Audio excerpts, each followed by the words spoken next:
Okay, let's talk about reflection of graphs across the coordinate axes. So reflection allows us to flip the graph either over the x-axis or the y-axis and changes the direction of the graph. First, let's talk about reflection across the x-axis. Okay, so if we take function f of x and define new function y equals negative f of x, so this reflects the graph across the x-axis. So what does that mean? So every point on the graph of f of x is flipped vertically as its y value become negative. Next, let's talk about reflection across y-axis. So now if we take y equals f negative x, this reflects graph across the y-axis. So in this point, every point is flipped horizontally. The x values are reversed and the y values remains the same. So this transformation preserved the shape of the graph but changed the orientation as it flipped across the coordinate axes. So let's take few examples next and see how these reflections appears on different types of functions. So this is example number 1.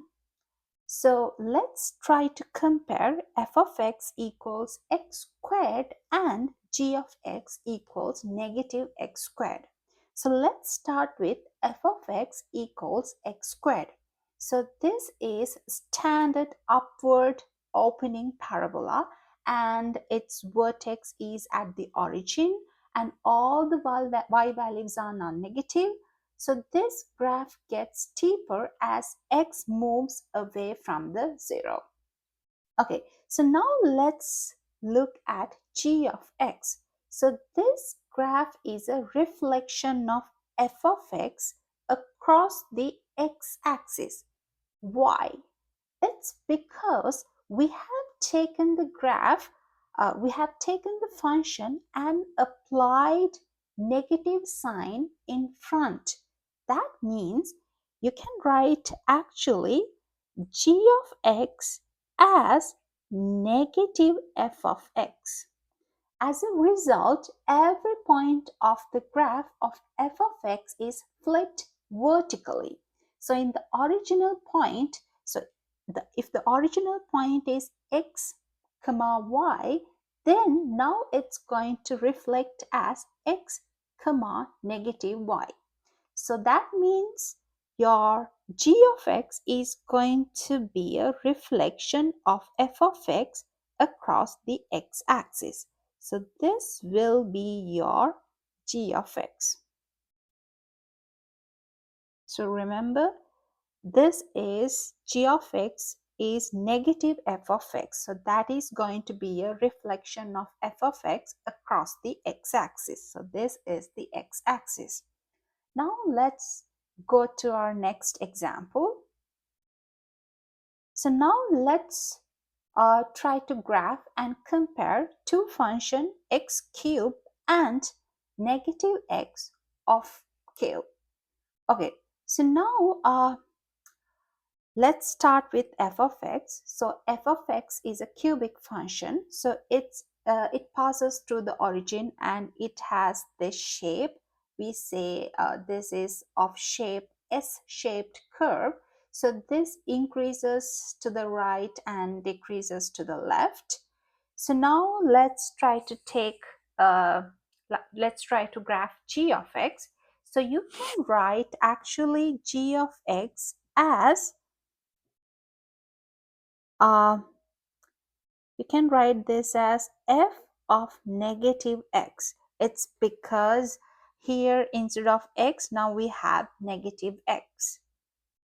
So here this means we have a reflection of f of x across y-axis.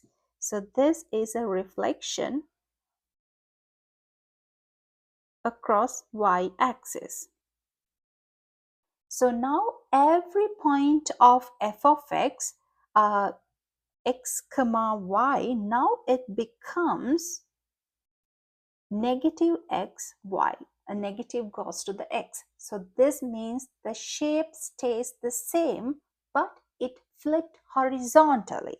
So now in order to get g of x, you have to take the mirror image of f of x across the y-axis. So it will be something like this. If you take the mirror image of f of x, it will be of shape like this. So the red line over here represents g of x.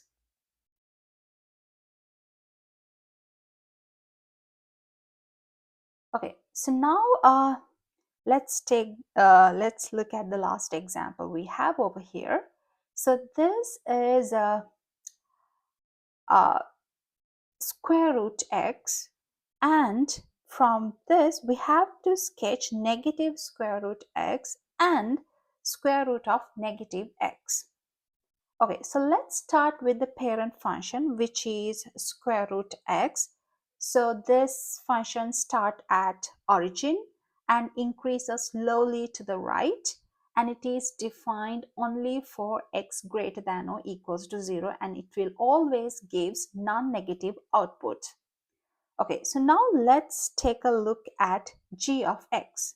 So g of x is negative square root x. So you can write g of x as negative f of x. So if you have negative f of x, which means it's a reflection of f of x across x-axis. So this is a reflection across x-axis. So now let's try to sketch this. So every y value of f of x is being flipped. The positive becomes negative. So the graph still start with 0, 0, but now it's open downwards because now you have to take the mirror image of f of x across the x-axis. So this is your g of x. Okay, so now h of x. So h of x is square root of negative x. Okay, so now this will be a reflection across y-axis. Why? It's because you can write h of x as f of negative x. So this flips the graph horizontally. So now instead of going to the right, the graph of h of x goes to the left, starting again from the origin. So it's going to be the mirror image of f of x across the y-axis. So this will be your h of x. So in summary, f of x, the square root x, is the original curve, and it will increase to the right, but the g of x is the reflection of f of x across x-axis, and it goes downward. On the other hand, h of x is the square root of negative x, and this is a reflection over y-axis, and it goes to the left. So each transformation flips the graph in different direction, but the shape remains the same.